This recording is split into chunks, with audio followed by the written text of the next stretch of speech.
Good morning students. आज हम लोग क्लास स्टार्ट करते हैं और क्लास का जो टॉपिक है वो आपका जो पहले क्लास में आप लोगों को समझाए थे फर्स्ट क्लास में उसको आज हम लिखवाते हैं। क्योंकि फर्स्ट क्लास में हम सिर्फ समझाए थे बातों को लिखवाने का प्रयास इसलिए नहीं किए थे कि हम सोचे थे कि आप लोग समझ लोगे तो आप लोग खुद से लिख लोगे। बट प्रॉब्लम वहाँ पे ये हुआ कि आप लोग उसको लिखे नहीं, है ना। तो अकॉर्डिंग टू द सिलेबस पहला जो टॉपिक है सिलेबस में है वो हम लोग करेंगे mean for measurement.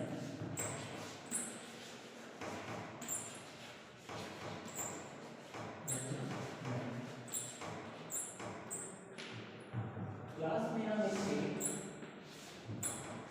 Various types के बारे में बताए थे कि इसका जो फील्ड है काफ़ी बड़ा है, ठीक है। आज हम अपनी बातों को रखेंगे उसको डिटेल लैंग्वेज में लिख करके, ठीक है। नाउ स्टार्ट द टॉपिक, ठीक है।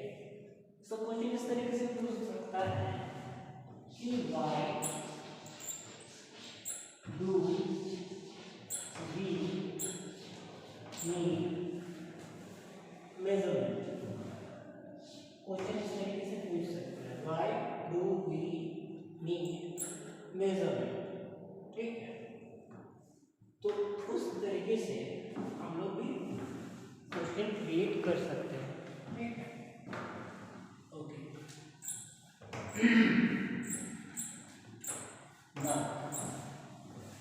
स्टार्ट करते हैं बच्चों।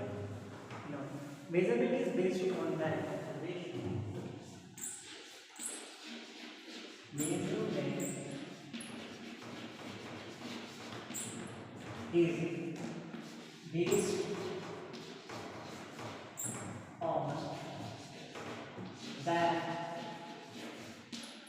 Observation.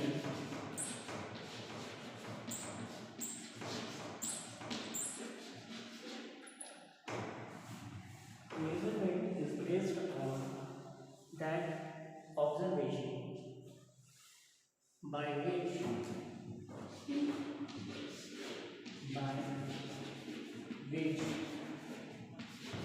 he can compare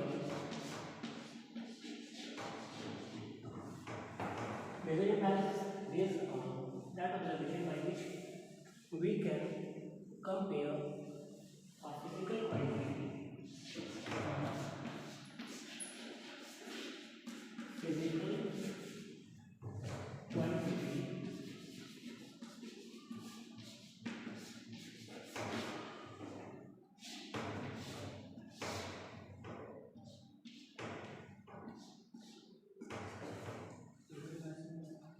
which we can compare physical quantity with a unit.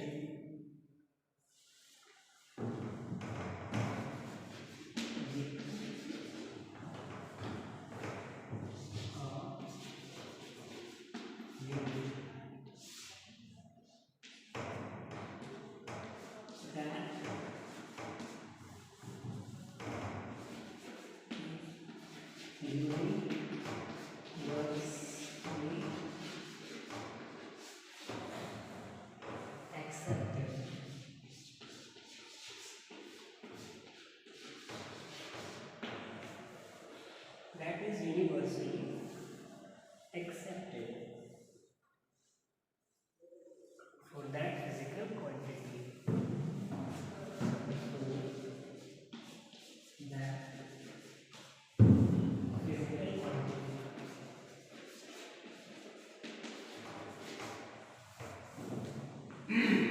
for that physical quantity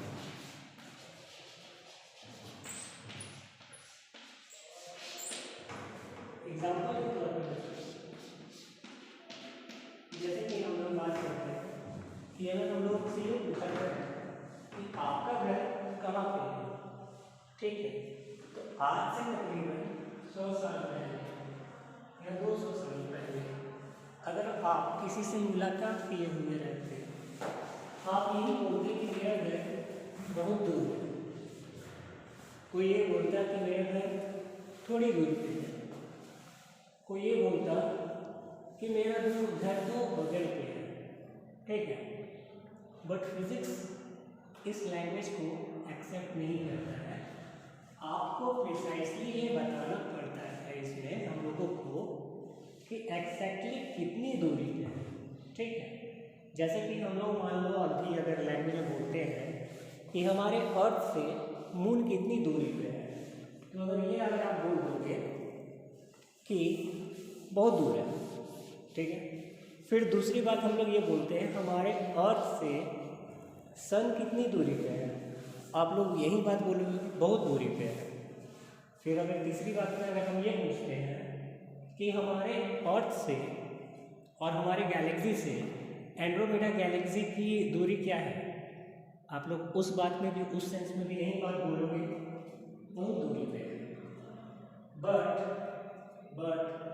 इन सब को डिफाइन करने के लिए हम लोग क्या करते हैं, एक न्यूमेरिकल वैल्यू और साथ साथ एक यूनिट असाइन करते हैं, जिससे हम लोग प्रिसाइसली ये बता सकते हैं आज के डेट पे कि वो जो है कितनी दूरी पे है।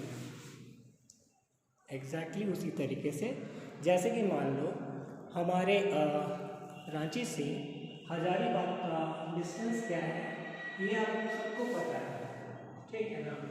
नियर अराउंड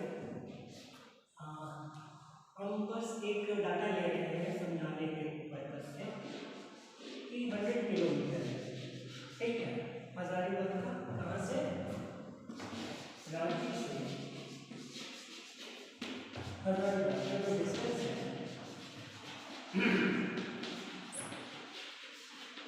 वो 100 किलोमीटर। उसी तरीके से मान के चलो अगर हम बोलते हैं कि रांची से डाल्टनगंज का कितना दूरी है, डाल्टनगंज कितनी दूरी है, तो आप लोग बोलोगे कि सर 165 किलोमीटर हो गया है, ठीक है। तो हम लोगों को इस डाटा से ये पता चलता है कि अगर हम लोग हजारीबाग पे आ जाते हैं तो यहाँ पे हम लोगों को समय कम लगेगा, टाइम जो है कम लगेगा। जब हम लोग डाल्टनगंज अगर जाएंगे तो हम लोग समय जो है ज़्यादा लगेगा। ऐसा क्यों? क्योंकि हम लोग देख रहे हैं कि हजारीबाग का जो रांची से जो डिस्टेंस है वो 100 किलोमीटर है, जबकि रांची से डाल्टनगंज का जो डिस्टेंस है वो 165 किलोमीटर है। और हम लोग ये दोनों जगह जब ट्रैवल करेंगे किसी बस से, तो बस का जो स्पीड होगा नियर अराउंड आपका एवरेज स्पीड आपको देखने को मिलेगा 33 किलोमीटर पर आवर। ये एवरेज स्पीड मोटा मोटी कितना रहता है, तो इसी के अराउंड से आपको हजारीबाग अगर आप जाते हो तो मोटा मोटी आपको 3 घंटा 2.5 घंटा ऐसा लगता है। लेकिन जब आप डाल्टनगंज जाओगे तो आपको मोटे मोटे 5 घंटा के आसपास लगता है। रीज़न यही है कि जो डिस्टेंस है वो ज़्यादा है डाल्टनगंज का, ठीक है। तो हम लोगों को जब डाटा पास में रहता है तो हम लोग क्या कर सकते हैं, उस डाटा के अकॉर्डिंगली हम लोग प्रिसाइसली बता सकते हैं कि उसकी क्या दूरी है। दूसरा एग्जाम्पल हम लोग लेते हैं, जैसे किसी बच्चे का मान लो हाइट है, ठीक है, और मेरा जो हाइट है या फिर आप में से किसी का जो हाइट है, तो आप हमें इस तरीके से बोल दोगे कि उसका हाइट छोटा है, ठीक है। तो आपको एग्जैक्टली बात करना होगा कि किसके कंपेयर में आप बता रहे हैं कि किसके कंपैरिजन में आप छोटा है और किसके कंपैरिजन में बड़ा है, ठीक है। तो फिर ये बात पूछा जाएगा कि हाँ सर के हाइट से उनका हाइट, इस बच्चे का हाइट छोटा है, ठीक है। बच्चा जो है अभी तो ग्रो ही हो रहा है। जब बच्चा अगर मेरे से अगर 5 से 10 साल बाद अगर वेट करेगा मिलेगा तो हो सकता है उसका भी हाइट मेरे तक पहुँच जाए, ठीक है। बट राइट नाउ अगर बोलेंगे कि उसका हाइट क्या है, ठीक है, तो आप लोगों को एक कंपैरिजन करना पड़ेगा कि किसके कंपैरिजन में सर बोल रहे हैं, ठीक है। जैसे यहाँ पे हम लोग कंपैरिजन किए थे किलोमीटर, ठीक है, उसी हिसाब से हाइट का जब कंपैरिजन होगा तो किसी एक पर्टिकुलर पर्सन के रेस्पेक्ट में कंपैरिजन किया जाएगा या करते हैं किसी एक, जहाँ पे जैसे पर्सन के बारे में बात करेंगे, मेरा हाइट है मान लो 1%, या किसी के एक बच्चे का हाइट मान लो, ठीक है, धीरज का जो हाइट है वो 165 सेंटीमीटर है, ठीक है, और किसी एक बच्चे का हाइट, बच्चे का नाम मान लो कि है अनंत है, उसका जो हाइट है वो नियर अराउंड आपका कितना 65 सेंटीमीटर मान लो, ठीक है। तो हम लोग इस दोनों में कंपैरिजन क्या कर रहे हैं, एक डाटा बता रहे हैं, उस डाटा के रिगार्डिंग हम लोग बता पा रहे हैं एग्जैक्टली कि इनका क्या हाइट है, कौन बड़ा है कौन छोटा है, उस तरीके से हम लोग बताएंगे कि हाँ अनंत का हाइट छोटा है।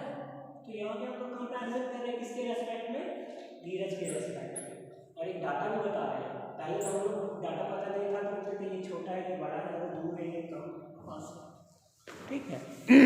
तो यहाँ पे हम लोग का कहने का मतलब ये है बच्चों कि measurement is based on that observation by which we can compare a physical quantity with a unit that is universally accepted for that physical quantity, universally accepted, जैसे कि हम फर्स्ट क्लास में भी बताए थे, ठीक है ना। हालांकि हम लोग आगे भी बताएंगे और लास्ट में जब वीडियो को जब डाउनलोड ये करेंगे कंक्लूड करेंगे यूनिवर्सली एक्सेप्टेड क्यों किया गया, कारण क्या था, इसके बारे में भी हम लोग डिस्कस करेंगे, ठीक है।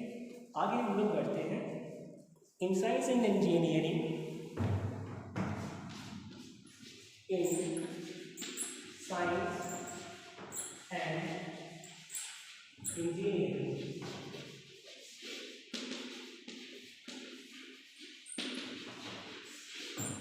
we come across,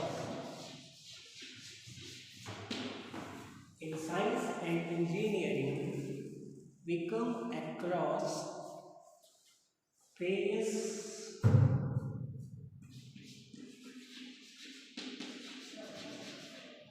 experiments,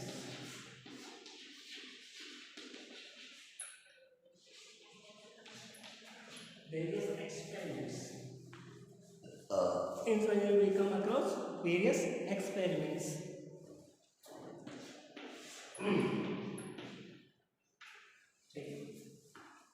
See it?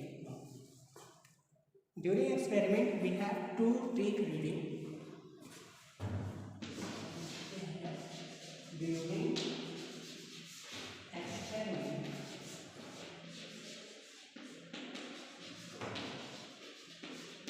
we have to take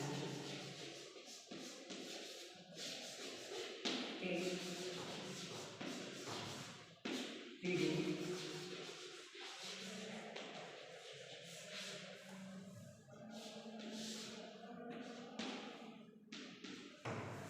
During experiment we have to take reading. Thus all this experiment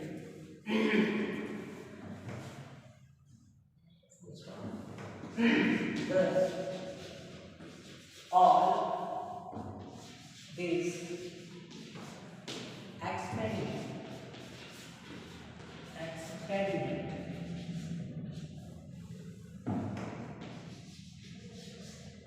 require measurement.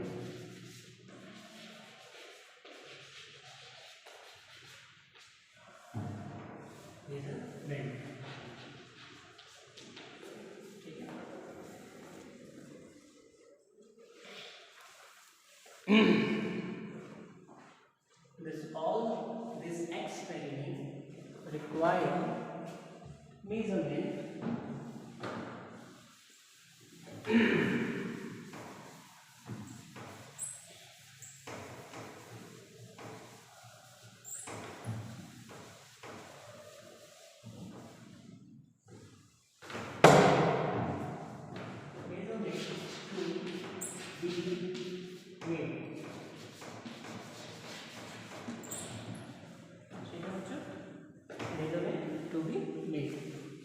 Okay ना।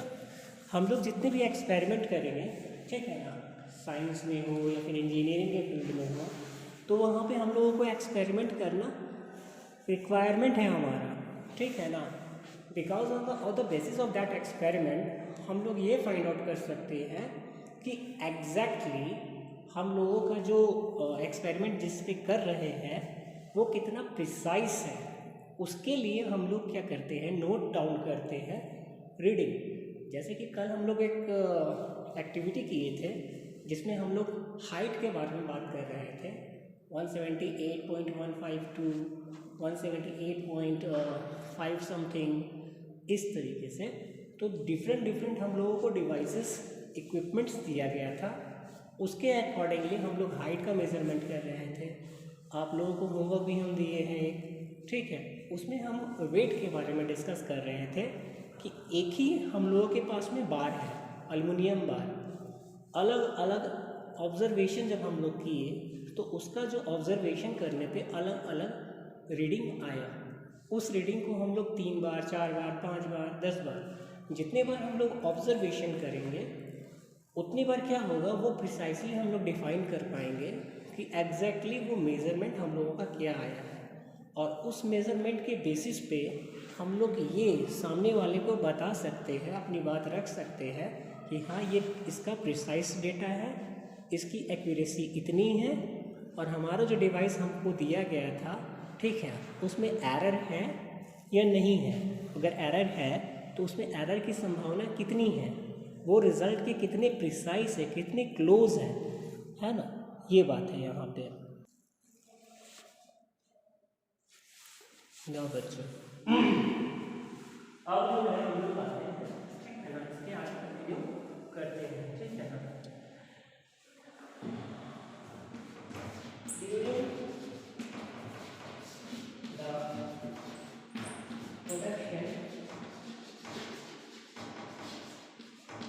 Production or manufacturing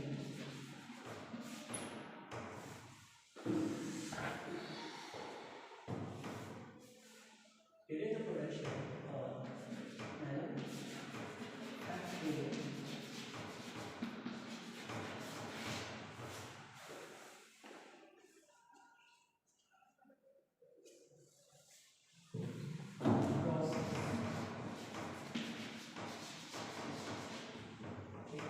we have to take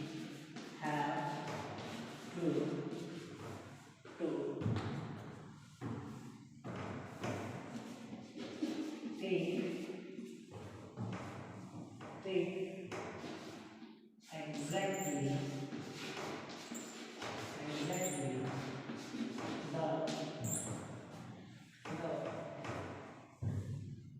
we have to take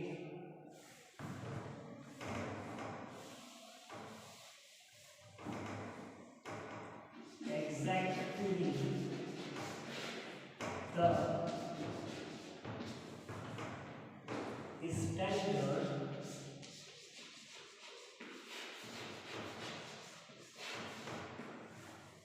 standard specification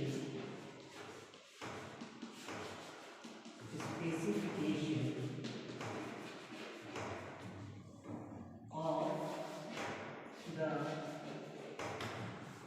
standard specification of manufacturing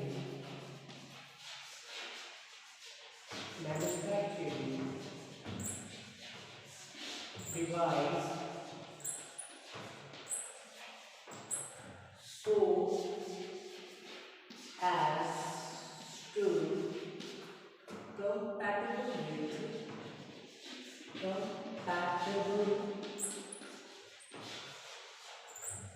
with the desired expectations.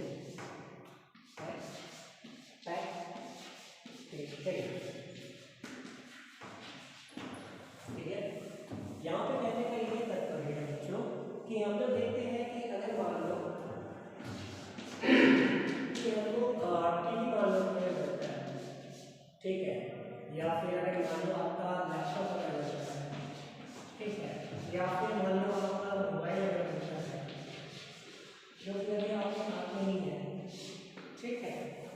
TV, laptop, mobile, ठीक है।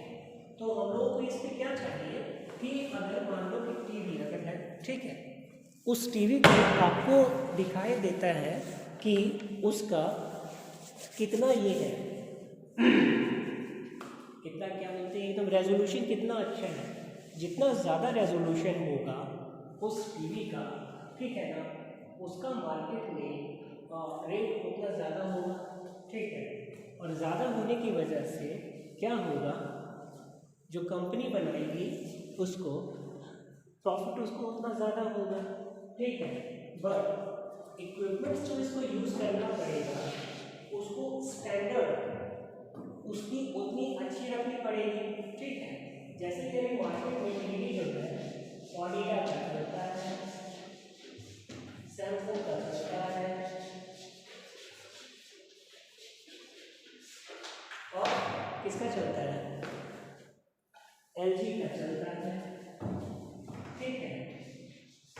बीच में आपको आया था Micromax का भी आया था, ठीक है, माइक्रोमैक्स का भी आया था। अभी एक ब्रांड आया है सानियो का, शायद इस तरीके से कोई ब्रांड आया है, ये भी अच्छा ब्रांड है, इसमें अच्छा मिल जाता है, ठीक है। तो इन सब कंपनी को अपना ब्रांड को बेहतर करने के लिए जो इक्विपमेंट्स जो यूज़ करेंगे उसकी जो स्पेसिफिकेशन जो होगी उनको अकॉर्डिंगली बेस्ट से बेस्ट बनाने के लिए रिसर्च एंड डेवलपमेंट करना पड़ता है। उस रिसर्च एंड डेवलपमेंट में काफ़ी पैसा लगता है, जिसके बाद वो अपना ब्रांड को बना करके असेंबल करके मार्केट पे उतारती है, ठीक है। बट इसके लिए भी उसको एक प्रिसाइज डाटा को यूज़ करना पड़ता है। जैसे कि मान लो कि अगर रेजोल्यूशन नहीं है तो रेजोल्यूशन कितना है रखना है, हाँ इतना रखना है, इतना 1080, ठीक है। उसके लिए जो इक्विपमेंट्स बनाया जाएगा उसका स्पेसिफिकेशन अगर ठीक हुआ तो फिर उसके बाद में उसका क्या होता है, ट्रायल होता है। अगर वो ट्रायल पे परफेक्ट हुआ कि हाँ ये जो है पर्टिकुलर इक्विपमेंट्स 1080 रेजोल्यूशन का पिक्चर बना पाया, टेस्ट पे पास, अदरवाइज निकाल दिया जाता है। उसी तरीके से सिंपल वे में समझ लो कि कहीं पे अगर हेलमेट अगर बनता है, ठीक है, तो हेलमेट बनाने के बाद में सबसे पहले वो जो है स्टैंडर्ड पे अपना मेंटेन कर रही है कि नहीं कर रही है, उसका ट्रायल होता है, ठीक है। उसको तोड़ा जाता है, फोड़ा जाता है, हर तरीके से उसको टेस्ट किया जाता है।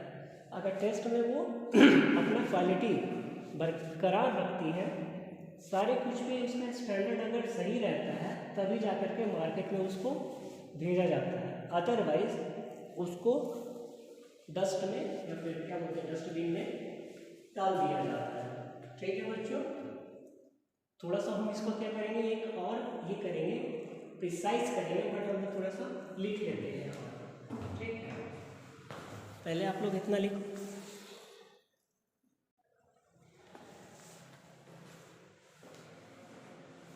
ठीक है बच्चों। डिजायर्ड एक्सपेक्टेशन, ठीक है, वहाँ तक हम लोग लिख लिए थे।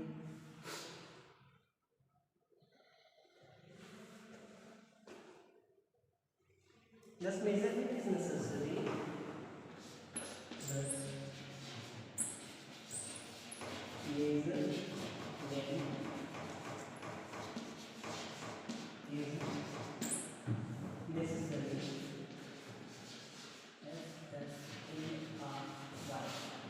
Thus measurement is necessary for making the quality standard. So making the quality standard as per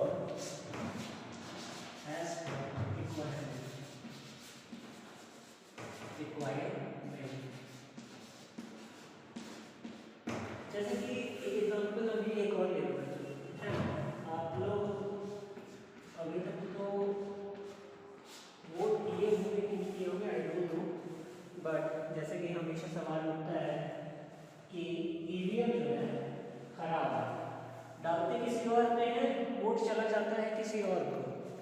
है ना।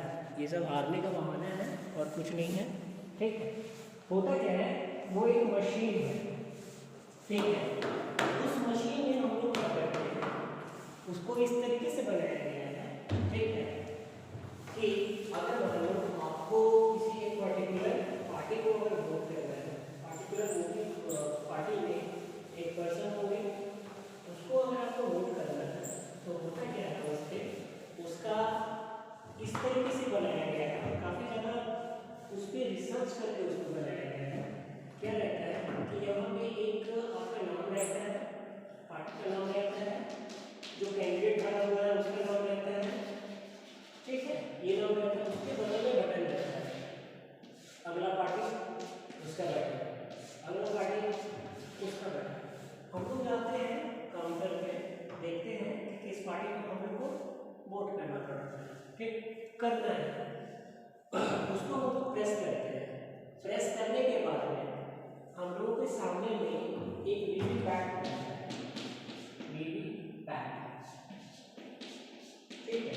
उसमें क्या होता है, हम लोगों का दिखाई देता है कि हम लोग जिसको दिए, जिस कैंडिडेट को वोट, उसको पढ़ा है कि नहीं पढ़ा है। तो इतना प्रिसाइज हम लोग ये बटन दबाए और हम लोग को क्या कि हाँ हम लोग सही आदमी को दिए कि नहीं दिए, या किसी और को दे दिए, या हमारा वोट किसी और को चला गया, ठीक है ना। तो वीवीपैट को बता देगा कि हाँ आपका वोट जो है सही पड़ा नहीं पड़ा। अगर गलत पड़ता है तो तुरंत वहाँ पे जो आपके जो बैठे हुए रहते हैं वोटिंग के लिए जो कर्मचारी आते हैं, हम लोग उनको बता सकते हैं कि देखिए भैया वोट हम लोग किसी और को दिए थे बट चला गया किसी और को, तो इसको आप ये कर दीजिए, ठीक है ना। तो उसको तुरंत फिर अपने जो सीनियर होते हैं उनसे बात करके फिर उसको ये करते हैं। बट हालांकि ऐसा कुछ होता नहीं है, 100% एक्यूरेसी, कभी कभी ये फॉल्ट होता है थोड़ा बहुत किसी मशीन में, because of the quality standard पे वो ठीक नहीं बैठता है, तकनीकी खराबी होता है, वो बहुत सारा कम एरर रहता है, एरर ऑफ मार्जिन वहाँ पे बहुत कम रहता है। बट फिर भी जो हारते हैं उनको तो कोई बहाना चाहिए, है ना, वो टुकराया क्यों गया है, किस बात से टुकराया गया है, उससे कोई मतलब नहीं है। हार रहे हैं मतलब कोई रीज़न नहीं है, तो हाँ ये रीज़न है कि मशीन ही खराब है, ठीक है ना। मशीन को जैसे कि आपका फैन है, मान लो फैन को आपको इस तरीके से बनाया गया है कि अगर उसको इलेक्ट्रिक सप्लाई अगर होगा, ठीक है, स्विच आप दबाओगे तो फैन चलेगा, आपको उसको 1 पे चलाना है, ठीक है, 2 पे चलाना है, आपको रेगुलेटर को मूव करना पड़ेगा, 3 पे चलाना है, रेगुलेटर को आपको मूव करना पड़ेगा, ठीक है। इस तरीके से ये बात है ना। अब जैसे कि मान लो कि अगर आप लोग और ज़्यादा अगर ग्रो करोगे, आपका माइंड थोड़ा सा और अगर ग्रो होगा, तो आप लोग देखोगे कि हमारा जो ट्रांजिस्टर बनता है, या फिर आपका छोटा सा ही मान लो मेमोरी कार्ड आपके पास में है, तो मेमोरी कार्ड का अलग अलग ये होता है, जैसे 2 GB का मेमोरी कार्ड भी है, 6 GB का भी 8 GB का भी मेमोरी कार्ड है, 16 GB का मेमोरी कार्ड है, 256 GB का भी मेमोरी कार्ड है, ठीक है, और 1 TB का भी मेमोरी कार्ड है, 1 TB का मेमोरी कार्ड है, 500 GB का मेमोरी कार्ड है, ठीक है ना, और 256 GB का मेमोरी कार्ड है, ठीक है ना। तो ये जो बनाया गया है इसको अलग अलग किस तरीके से कि हाँ इतना ही डाटा को कवर करेगा, इतना ही डाटा को रखेगा, इसको प्रिसाइज मैन्युफैक्चरिंग यूनिट में, मैन्युफैक्चरिंग में इस तरीके से बनाया जाता है कि हाँ इसका जो स्पेस है वो 500 GB ही रहेगा, इसका जो स्पेस है वो 256 GB ही रहेगा, इसका जो स्पेस है 8 TB ही रहेगा, है ना। जब सारे स्पेसिफिकेशन पे ये खरा उतरती है तब जाकर के उसको पैकेजिंग वगैरह किया जाता है, मार्केट पे फिर सप्लाई किया जाता है। अदरवाइज जब किसी भी तरीके का कोई डिफेक्ट होता है तो कंपनी अपना नाम बचाने के लिए क्या करता है, उसको हटा लेता है। जैसे कि अभी कुछ दिन पहले आप लोगों ने किसी कार के बारे में सुना होगा कि मार्केट में वो आ गया, मार्केट पे वो बिक गया, बट फिर कंपनी को ऐसा लगा कि कुछ उस पर कंपनी का कुछ एरर आ रहा है, फॉल्ट आ रहा है, तो बाद में क्या किया, वो जो कार कंपनी थी जितने भी सेलर को कार बेची थी उनको रिक्वेस्ट की आप अपना कार सर्विस सेंटर पे प्रोवाइड कीजिए, कुछ समय के बाद में हम लोग आपको उस पर कुछ फॉल्ट है उसको ये करके हम लोग आपको प्रोवाइड कर देंगे। ये ऐसी बात होती है। तो एक पर्टिकुलर स्पेसिफिकेशन, एक पर्टिकुलर यूनिट जैसे कि की ज़रूरत हम लोगों को पड़ेगी हर जगह। अदरवाइज़ क्या होगा, अगर हम लोग उस स्टैंडर्ड पे को नहीं लेके चलेंगे, उस स्पेसिफिकेशन पे अगर नहीं चलेंगे, तो हमारा जो क्वालिटी जो है प्रोडक्ट का, उसमें थोड़ा सा दिक्कत आएगा।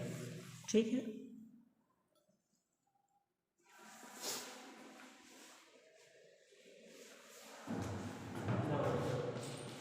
there are various fields in engineering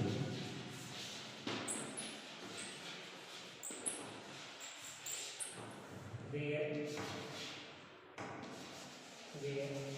we use measurement.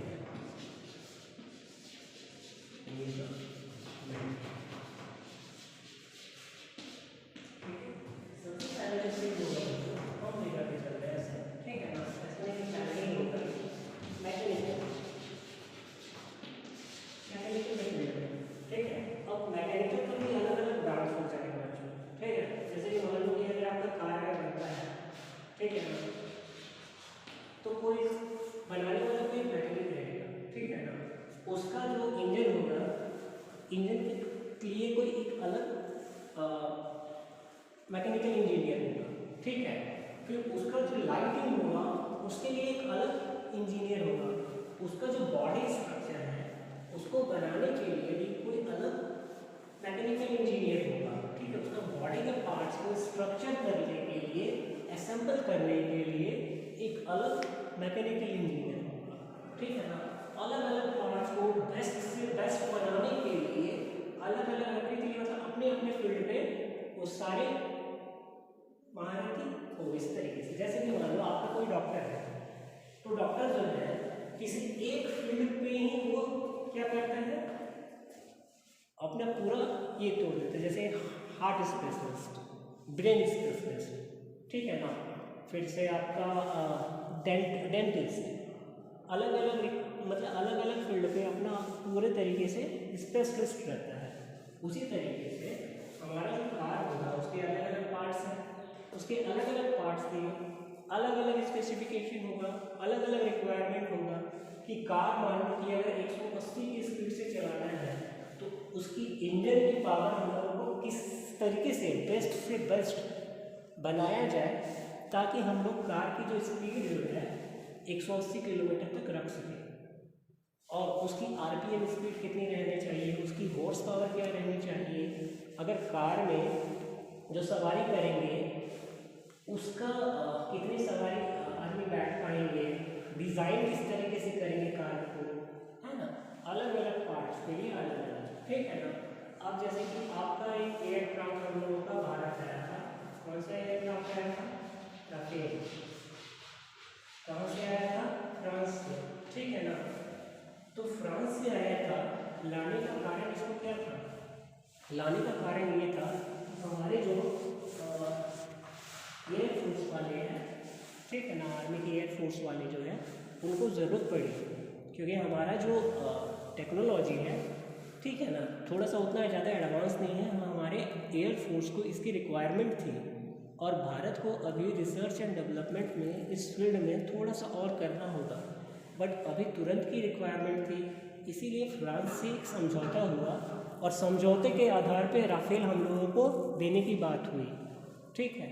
अब हमारा जो एयरफोर्स है अगर इतना ज़्यादा शक्तिशाली हो गया है कि हमारे दुश्मन देश है उस पर किसी भी तरीके से कभी भी हमला कर सकते हैं, मतलब अपनी रक्षा के लिए, ठीक है। आगे भी दूसरा फील्ड जो वो आपका इलेक्ट्रिकल का फील्ड है, ठीक है, हम लोगों को मेजरमेंट की आवश्यकता होगी, उसकी स्पेसिफिकेशन को और ज़्यादा बेहतर करने के लिए, ठीक है। दूसरा जो फील्ड है आपका इलेक्ट्रिकल का फील्ड है, इलेक्ट्रिकल, ठीक है। तो इलेक्ट्रिकल के फील्ड में बच्चों आप देखोगे कि आज टेक्नोलॉजी इतना ज़्यादा एडवांस हो गया है कि पहले हम लोगों को बॉक्स वाला टीवी आता था, टीवी का ही तो केस ले रहे हैं फिलहाल के लिए, हालांकि इसका स्कोप बहुत बड़ा है, not limited to TV only, ठीक है। टीवी का केस लेते हैं, ठीक है। पहले हम लोगों का जो टीवी आता था काफ़ी बड़ा बॉक्स वाला आता था, वो आपका ढक्कन वाला आता था। धीरे धीरे टेक्नोलॉजी एडवांस हुआ, आज के डेट पे एलसीडी आने लगा है, एलईडी आने लगा है, उसकी जो रेजोल्यूशन है काफ़ी बेहतर होने लगी है। पहले जो ज़्यादा जगह ऑक्यूपाई करते थे, अब कम स्पेस पे ही हम लोग एक फ्रेम के आकार का टीवी आ चुका है, जो कि जिसको हम लोग कहीं भी लटका सकते हैं, कंफर्टेबल भी है, पोर्टेबल भी रहता है, ठीक है।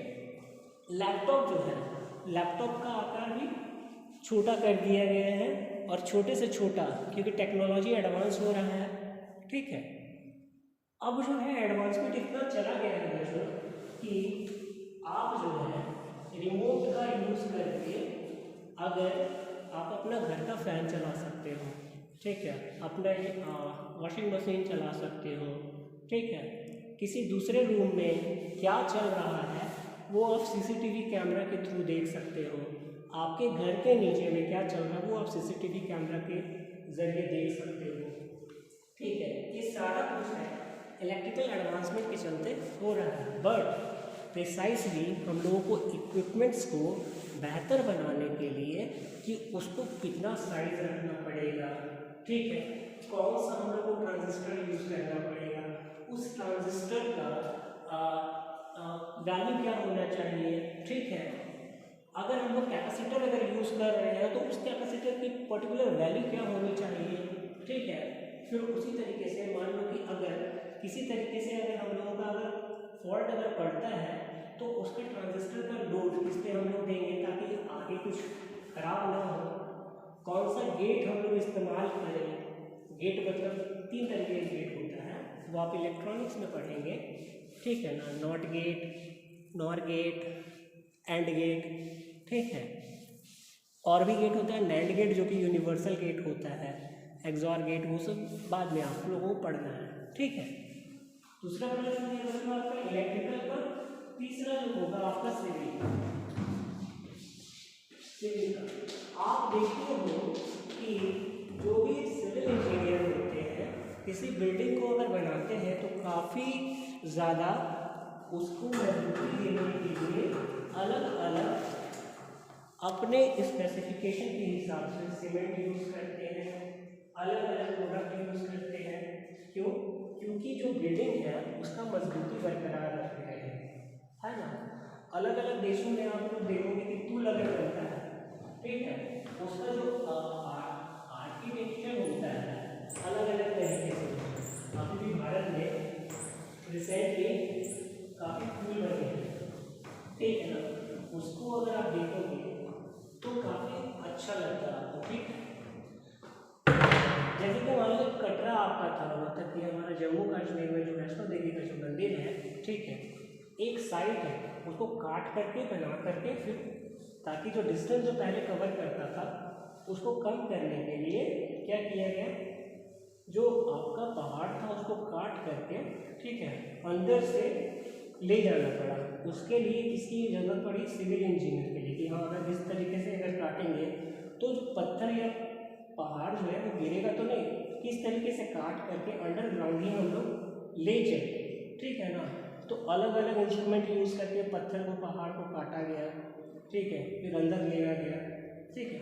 और दूसरी बात देखो, आप दिल्ली अगर गए होंगे तो मेट्रो देखे होंगे कि मेट्रो चलती है, ठीक है, तो मेट्रो अगर चलती है तो उसको बनाने के लिए तो किसी का जरूरत पड़ा होगा ना, सिविल इंजीनियर का जरूरत पड़ा होगा। सड़क निर्माण के लिए सिविल इंजीनियर का जरूरत पड़ता है। तो ट्रैक अगर बिछाएगा तो ट्रैक किस तरीके से बिछाना है ना, कैसे बिछाया जाए, ये सब बात आती है, ठीक है। तो हम लोग देख क्या पा रहे हैं बच्चों कि हमारा जो फील्ड है मेजरमेंट वाला अलग अलग जगह पे पूरा मतलब कि फैला पड़ा है, चाहे मैकेनिकल, इलेक्ट्रिकल, सिविल, और भी बहुत सारे ऐसे ऐसे फील्ड हैं जहाँ पे हम लोगों को देखना है। जैसे कि हम एरोनॉटिक्स का फील्ड आती है,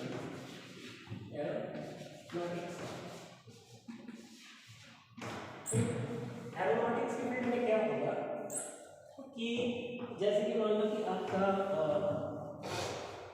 फ्लाइट हुआ, प्लेन हुआ, ठीक है ना, तो प्लेन को सबसे ज़्यादा बड़ा कौन सा प्लेन है आपका?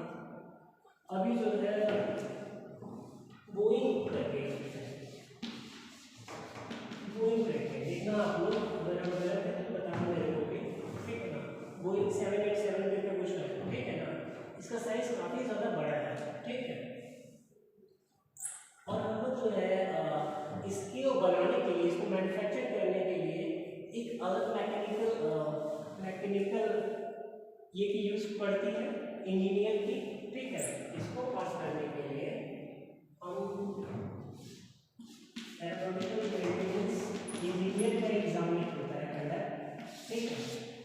अलग अलग इसका जो इक्विपमेंट्स होता है उसको बनाने के लिए इसको ट्रेन किया जाता है, उसको मेंटेनेंस करने के लिए इसको ट्रेन किया जाता है, ताकि अगर चक्का अगर खराब हो तो एक पर्टिकुलर पर्सन इसके चक्के को देख सके कि कहाँ पे उसका फॉल्ट है, उसको सुधार सके। क्योंकि अगर इसमें अगर किसी भी तरीके का फॉल्ट अगर आता है फ्लाइट में, ठीक है, तो दिक्कत किसको होगी? पैसेंजर्स को। और पैसेंजर को अगर दिक्कत अगर होगा तो फिर कहाँ पे गड़बड़ी आएगा? सरकार पे उंगली उठेगी। जैसे कि कुछ साल पहले आई थिंक 1999 में हमारा जो एक फ्लाइट था, ठीक है, उसको क्या हाईजैक किया गया था। हाईजैक में आप लोग देखे होंगे जितने पैसेंजर्स थे सबको क्या किया गया था? डिमांड कर रहा था जो आतंकवादी लोग हैं कि तभी हम इन लोगों को छोड़ेंगे जब आप लोग हमारे डिमांड को पूरा कीजिएगा। वो तो अलग बात हो गया, बट आपको रिलेट करने के लिए बता रहे हैं, ठीक है बच्चों। तो एरोनॉटिक्स में भी क्या होता है, उसका डायना जो रहता है, उसका स्ट्रक्चर जो रहता है किस तरीके से परफेक्ट रखे, ताकि कितने एंगल पे अगर वो फ्लाइट करे और कितनी ऊंचा में रहे, ठीक है, तो एक सही जगह पे पहुंच पाएगा। अब इसको भी कंट्रोल करने के लिए आपका जो रहता है एक सेटअप रखा जाता है जो कि होता है air traffic controller. Air traffic controller, वो जो एयर ट्रैफिक कंट्रोलर का काम ये रहता है कि अलग अलग देशों से अगर अलग अलग फ्लाइट अगर चल रहा है तो स्पेस में हम लोगों को ये बताना मुश्किल है कि कौन सा फ्लाइट किस तरफ से आ रहा है और कौन सा फ्लाइट कहाँ जा रहा है, ठीक है। इस तरीके से आप लोग समुद्र में देखोगे कि किसी भी तरीके का कोई डायरेक्शन या कोई लोकेशन को कोई अता पता नहीं रहता है। ऊपर की भी वही कहानी है कि अलग अलग देशों से फ्लाइट जो है, ट्रैफिक जो है लगातार चलती रहती है। भारत से अमेरिका जाती है, भारत से रशिया जाती है, पेरिस जाती है, पेरिस से भारत, इस तरीके से। तो उसके लिए क्या करते हैं हम लोग, एक एयर ट्रैफिक कंट्रोलर है, वो डायरेक्ट करता है अपने पायलट्स को कि हाँ इस डायरेक्शन पे जाइए, इसका ये आप रखिए हाइट, इसका ये डायरेक्शन आप रखिए, तब जाकर के आगे जो है किसी भी तरीके का कोई टकराव नहीं होगा और आप जो है आसानी से आगे मूव कर पाएंगे, ठीक है। इसके कम्युनिकेशन के लिए भी अलग अलग देशों में एयर ट्रैफिक कंट्रोलर रहता है। अब जैसे कि मान लो कि भारत का अगर फ्लाइट रशिया गया है, ठीक है, भारत का फ्लाइट अगर रशिया अगर जा रहा है, ठीक है, तो रशिया जो लैंग्वेज है वहाँ पे लैंग्वेज डिफरेंस हो जाता है। तो उसको फिर समझने के लिए उसका जो टोन होता है उसको समझने के लिए हम लोग को दिक्कत हो जाएगा, ठीक है। इसके लिए भी हम लोग फिर क्या करते हैं कि एक पर्टिकुलर मान लो कि इंग्लिश लैंग्वेज में ही हम लोग कम्युनिकेट करते हैं, ठीक है। तो कम्युनिकेशन से भी वो बताएगा रशिया वाला कि हाँ अगर आप यहाँ पे आए हैं तो आपका जो है इस तरफ चलिए, इस डायरेक्शन पे चलिए, इतना आप हाइट रखिए ताकि किसी भी तरीके का कोई हानि ना हो। ये सब बातें वहाँ पे भी होती है, ठीक है। तो यहाँ पे भी हम लोगों को मेजरमेंट की यूनिट की आवश्यकता पड़ेगी, है ना। अलग अलग देशों से अपना जो बिजनेस है उसको भी बढ़ाने के लिए हम लोगों को मेजरमेंट की आवश्यकता पड़ती है, ठीक है। अगला जो है आपका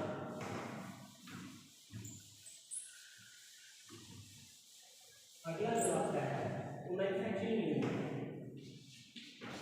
वो आपका मैन्युफैक्चरिंग यूनिट है।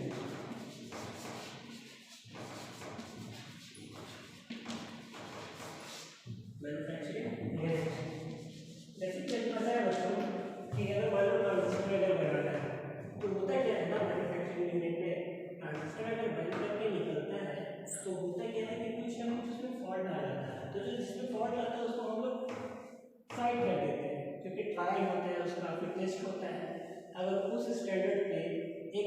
पर्टिकुलर स्पेसिफिकेशन जो हमारी एक्सपेक्टेशन जो हमारी नीड है वो अगर बन के तैयार होता है तो ठीक है, क्वालिटी चेक होगा, ठीक है। अदरवाइज नहीं होता है तो फिर उसको हटा दिया जाता है, ठीक है। तो एक पर्टिकुलर लोकेशन पे ट्रांजिस्टर बनता है, कैपेसिटर बनता है, ठीक है, अलग अलग डिवाइस बनता है, depending upon the demand of the कौन सा ओनिडा का, सैमसंग का, ठीक है ना, और आपका क्या एलजी का, जो कंपनी डिमांड करती है मैन्युफैक्चरिंग यूनिट से कि आप हम लोग को ये वाला ट्रांजिस्टर प्रोवाइड करो जिसकी स्पेसिफिकेशन ये होगी, ठीक है। अगर उस रिक्वायरमेंट पे अगर खरा उतरेगा तभी जा करके मैन्युफैक्चरिंग यूनिट से ओनिडा वाला खरीदेगा, अदरवाइज उसका जो प्रोडक्ट है वो पड़ा का पड़ा ही रह जाएगा, ठीक है। अगला जो पॉइंट आएगा वो हमारा जो होगा एस्ट्रोनॉमी है।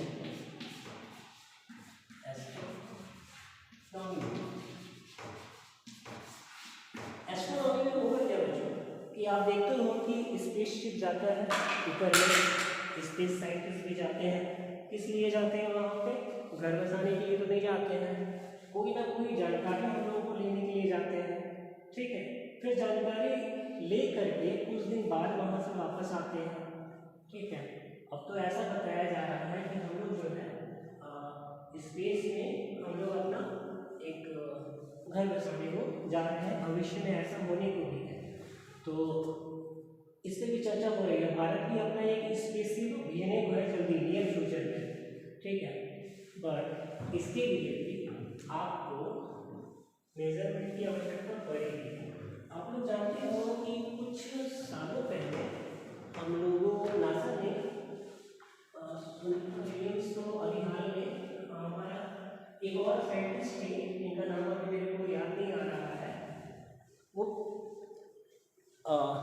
स्पेस से वापस जब आ रही थी, ठीक है ना, स्पेस से अपना जो डिटेल लेकर के जब वापस आ रही थी, क्या नाम आ रहा है कुछ याद नहीं आ रहा है, मैं नाम बताऊंगा आपको रिकॉर्ड करके, रिकॉर्ड करके मैं बताऊंगा। वो जब वापस आ रही थी तो हुआ क्या, जैसे ही अपने अर्थ के लेयर पे, क्योंकि हमारे अर्थ है उस पर 5 लेयर है, 5 एटमॉस्फेयर का लेयर है, ठीक है ना। तो उनका ये था कि अगर हम डायरेक्टली जाएंगे, ठीक है ना, एंटर करेंगे तो क्या क्या फर्क पड़ेगा, तो उसको उन्होंने क्या इग्नोर कर दिया है ना।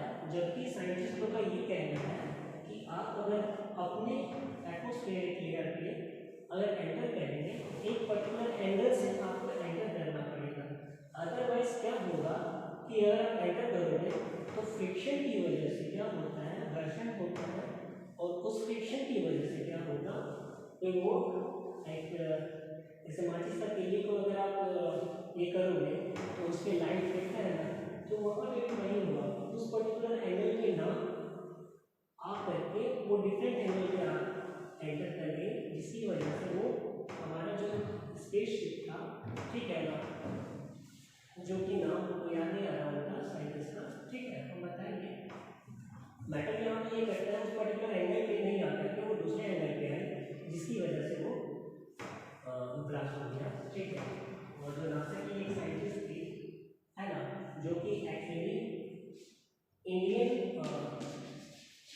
भारतीय मूल की थी, भारतीय मूल की थी, है ना, उनका ऊपर ही डेथ हो गया, है ना। तो अगर प्रिसाइज डिटेल अगर हम लोगों के पास में अगर नहीं रहेगा कि हम लोग को अगर इतना पर्टिकुलर एंगल पे ही एंटर करेंगे तब हम लोग सेफली अपने एटमॉस्फेयर पे एंटर कर पाएंगे, ठीक है ना। तो वो डाटा नहीं यूज़ किए हम लोग, और हम लोगों को जो इंडियन मूल की अच्छी साइंटिस्ट जो थी उनका डेथ हम लोग का हो गया। रिसेंटली हम लोग का एक और साइंटिस्ट, स्पेस साइंटिस्ट आपका सुनीता विलियम्स जी भी गई थी स्पेस पे, और सारा डिटेल लेकर के वो वापस भी आई अच्छे तरीके से, ठीक है ना। दूसरी हो गई सुनीता विलियम्स, बस पहले वाली का उनको नाम मेरे को याद, ओके बच्चों, कोई बात नहीं।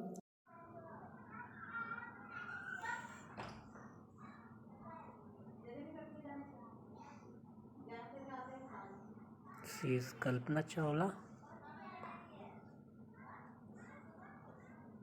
कल्पना चावला का क्यों आ रहा है? First Indian women to fly हमको पता in है। space. तो कब करो उसको जान?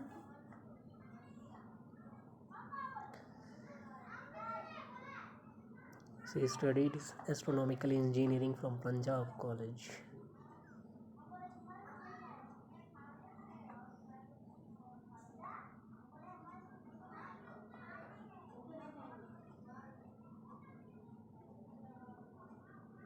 नाइनटीन 1997 में ये लोग स्पेस पे गए थे, स्पेस शटल कोलंबिया के दौरान। आप इसको क्यों पढ़ने लगे?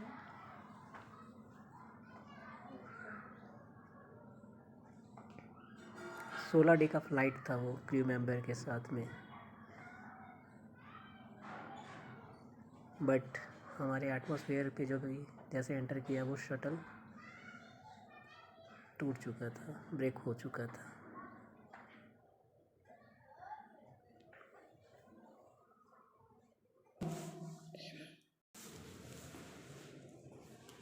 ठीक है,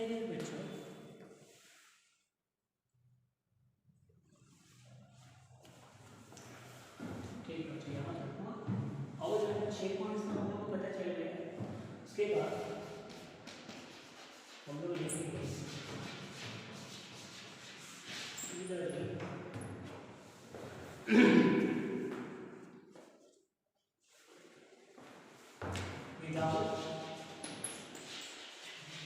without the ability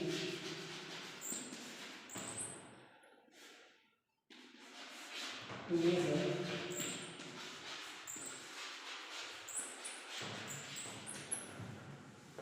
without the ability to measure, it would be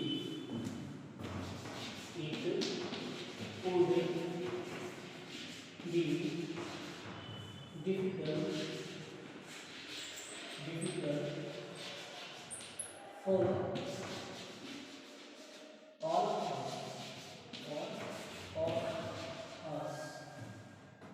whether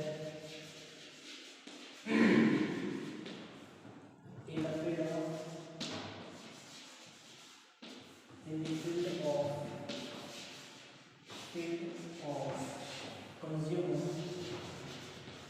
consumer ठीक था।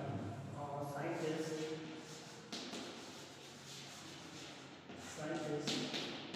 manufacturing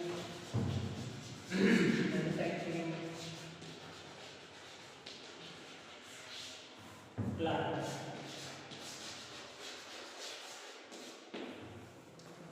it would be difficult for all of us whether in the field of consumer, scientist, manufacturing plant,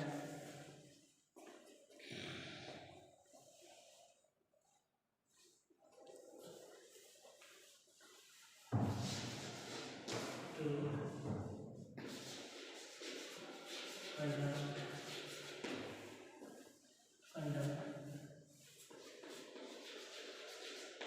these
देखो यहाँ पे हम लोग 3 term use किए, एक आपका कंज्यूमर, एक आपका साइंटिस्ट, एक आपका मैन्युफैक्चरिंग प्लांट, ठीक है ना।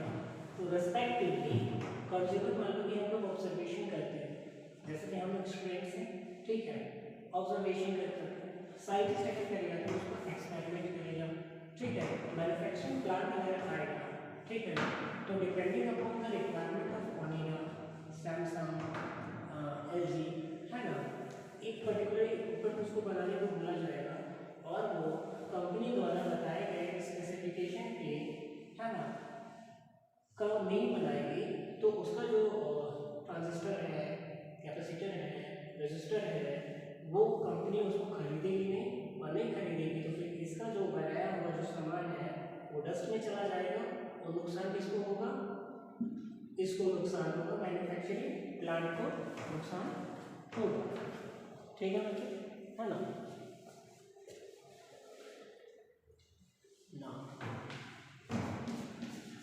Not in the field of, आगे कंटिन्यू करें, not in the field of engineer,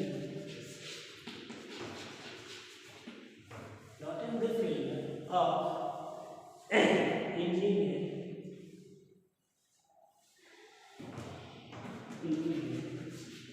science and technology,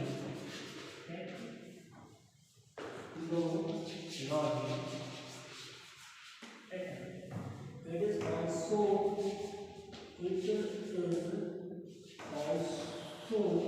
the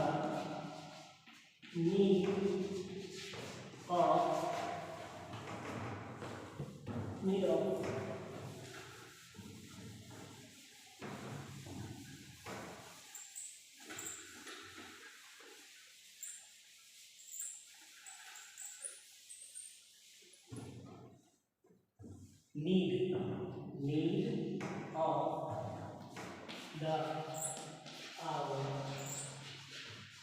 in agriculture, CULT, culture, agriculture और प्राकृतिक आपदा, हाँ, डिजास्टर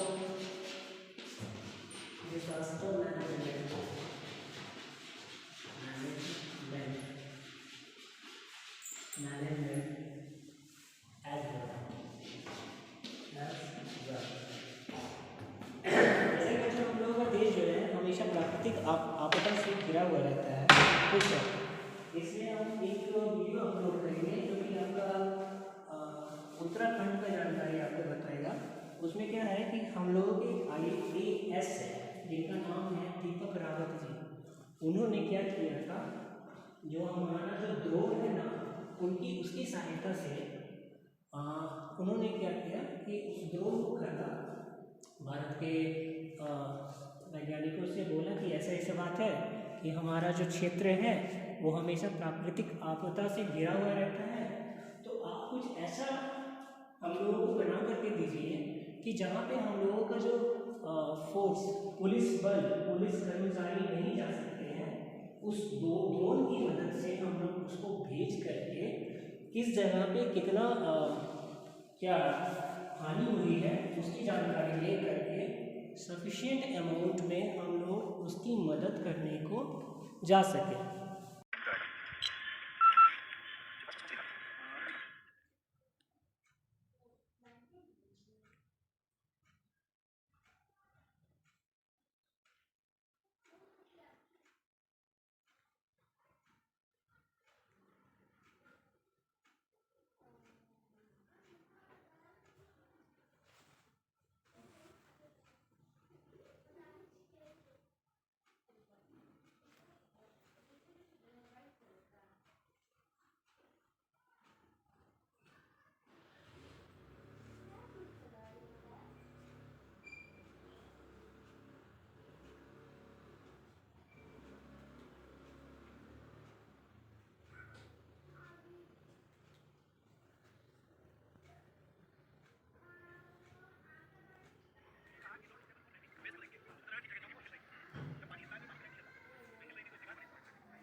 तहसील में काफी जगह पे होता है, विशेषकर लक्सर में, बल्कि लक्सर में बहुत सी जमीन हमारी जलमग्न हो जाती है।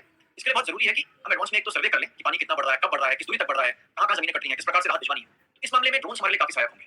एक और वजह यहाँ पे ड्रोन्स को यूज करने की ये है कि बहुत सा एरिया हमारा जंगलों से लगता है या पार्क से लगता है या नदी नाले जो ऊपरी क्षेत्र में उनसे लगता है। अब वहाँ पे कितनी बारिश हो रही है, फ्लो कितना बढ़ रहा है, घट रहा है, वहाँ तक फिजिकली ह्यूमंस हर जगह होने तक नहीं पहुंच पाते हैं और वहाँ पे भी ड्रोन्स की उपयोगिता हमारे लिए बहुत ज्यादा होगी। तो इसलिए जो आपदा प्रबंधन से जो हमको फंड्स मिले हैं उससे ये 5 ड्रोन हमने खरीदे और इसमें विधिवत ट्रेनिंग एक तो पुलिस डिपार्टमेंट को दी गई है, जल पुलिस को भी दी गई है और इसके अलावा हमने कुछ होमगार्ड्स और पीआरडीएस को भी ट्रेन किया है जो वक्त आने पे इन ड्रोन्स का इस्तेमाल कर सके। और आप जानते हैं कि हरिद्वार में भीड़ वाले ओकेजन बहुत ज्यादा होते हैं, समय समय पर कई स्नान होते हैं, कई पर्व होते हैं, मेले होते हैं, कांवड़ यात्रा होती है, तो इसमें ट्रैफिक मैनेजमेंट को भी अगर दूर से मॉनिटर करना है तो उसमें भी ड्रोन हमारे लिए बहुत उपयोगी है। तो इन सबको देखते हुए इनको खरीदा गया और जो हमारे आपदा मित्र हैं जो हमारे प्रत्येक गांव में, उनको भी आगे जाके हमारी प्लानिंग है कि ड्रोन के जो मैनेजमेंट में, ड्रोन के उपयोग में हम ट्रेन करते हैं ताकि छोटे लेवल पे अगर ड्रोन को यूज करना हो तो उसको भी हम करेंगे और इस टेक्नोलॉजी का फायदा लेंगे डिजास्टर मैनेजमेंट के लिए, डिजास्टर प्रिपेयर्डनेस के लिए और क्रॉप कंट्रोल के लिए।